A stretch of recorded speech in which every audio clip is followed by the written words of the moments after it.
I'm here with Perez Hilton. Now, Perez, you're in the film here, and you've been here the last 4 years, but after outing celebrities, what has the reception been at a place like this?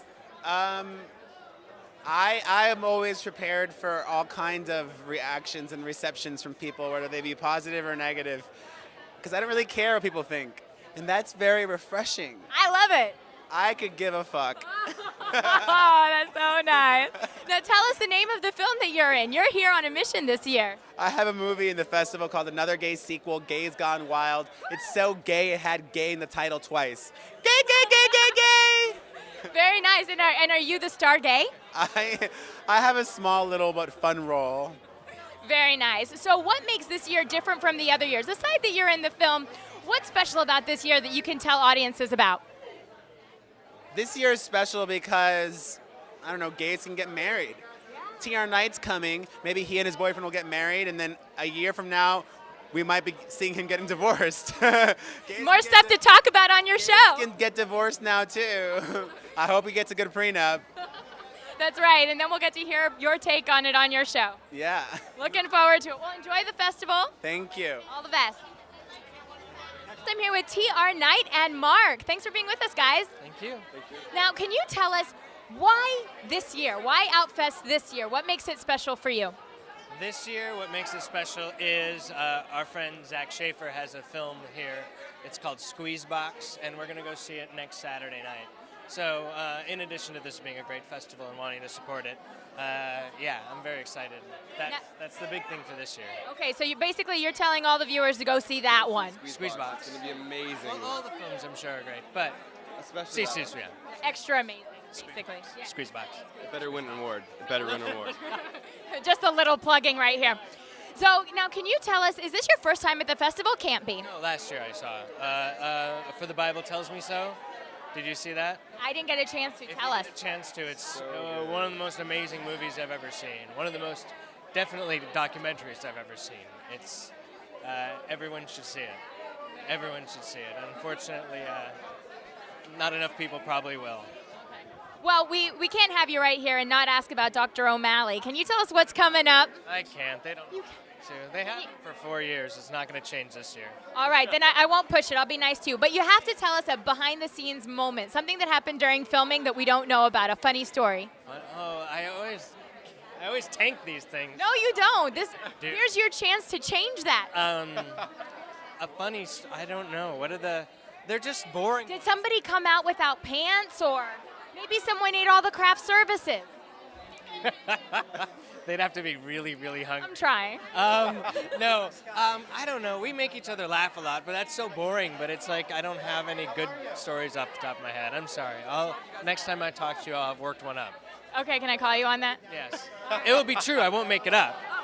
But I mean, You're going to be recording funny stories from here on out.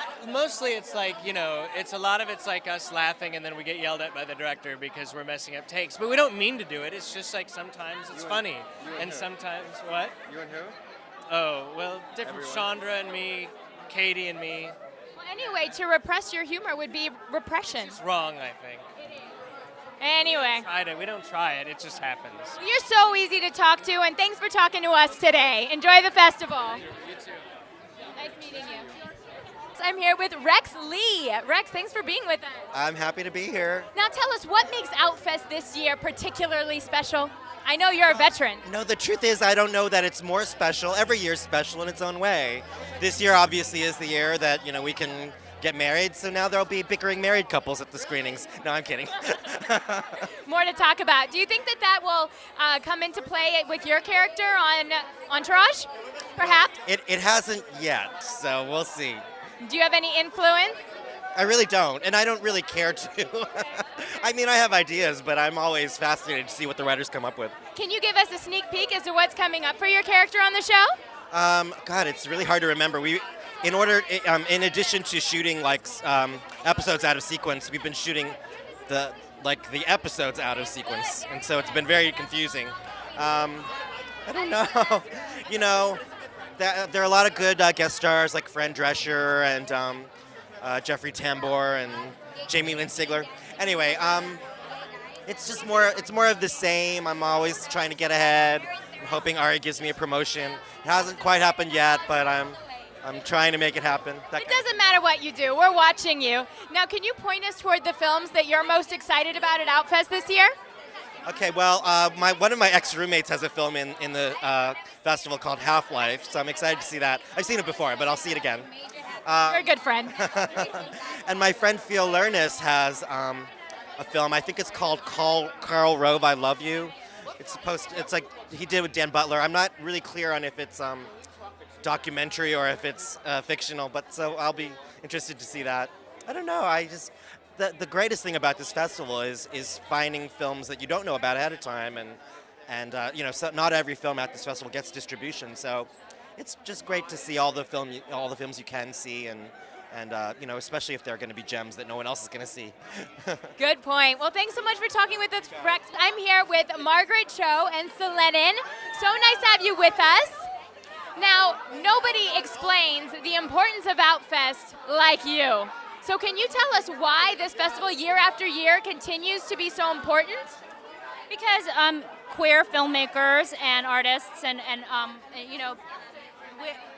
they're going to keep producing great work. They're going to keep making things that we want to see. They're going to keep making things that are relevant for our community, important work that everybody needs to see. So it's a testament to all of the wonderful queer artists, filmmakers out there who keep creating year after year all this great stuff that we get to show every year. So it's really wonderful.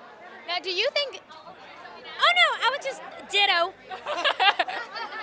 Now, do you think that festivals like Outfest had any impact on California legalizing gay marriage? I feel like things like Outfest had a tremendous impact on the fact that we have gay marriage in California. I think that Outfest was instrumental. Events like this really solidify the community, solidify our connection to ourselves, and really, really make what our desires, our needs known to the rest of the world. And so I think Outfest is really instrumental in realizing the dream of marriage equality. Excellent. Now, you're such a trailblazer. Do you think that it's become easier for you to speak about who you are so openly, or does it continue to be a challenge? I think things have gotten a lot easier, but I think it's still challenging. There's still homophobia, there's still hatred, there's still racism and sexism. It's out there. We have to deal with it. So I think it's easier as I get more used to it, but it's still definitely a lot of stuff to deal with. Well, you make it easier for everybody else, and we're glad that you do it. I'm here with Jane Lynch. I'm such a fan of yours. And this is such an exciting year for you, because not only are you in a film, but one of your favorite movies, the director's being honored. That's right. Donna Deitch is being honored, and I am honored to give her the award tonight. 1986, Desert Hearts. Every lesbian flocked to the theater to see this film. It was an amazing independent film, and some of the most beautiful love scenes. First time we ever see two women really fall in love on screen. It was the first time for me to see that, and it was a beautiful, beautiful movie. The landscape, Reno, the desert, the hot desert, the bright lights of the casino. It was a wonderful movie. I'm a big fan, as you can tell. I know almost every line of dialogue, and I'm so thrilled to be giving this award to Donna Deitch, who did such an amazing job with it. Do you think it's a coincidence that gay marriage has been made into law at the same year that this movie is being honored? Yeah, I mean, it's just kind of a nice coming together of events that Desert Hearts is being honored, and then we have marriage. It's just a pretty amazing thing, and I hope it takes off like wildfire in this country. Now, how about you? Tell us about your film. Oh, my film is called True Loved. I'm in it for a nanosecond, but I'm very, very proud of it. It's about a young girl who has two moms, and she grows up and is in a very conservative town, and just through her own open heart and her own good nature, she turns these people around, and where they were at first a little suspicious of her, and they basically shows them it's just another kind of family. Now, we're used to seeing you in comedic roles. What about this film, even though it was a small role, made you want to take it on? Well, it was such a small role. And the reason I did it is because Stuart Wade is an amazing man. He directed and wrote this movie. And I think it's an important story, and I was really proud to be just a very small part of telling it. Very cool. Well, have such a good time. It's such a pleasure talking to you.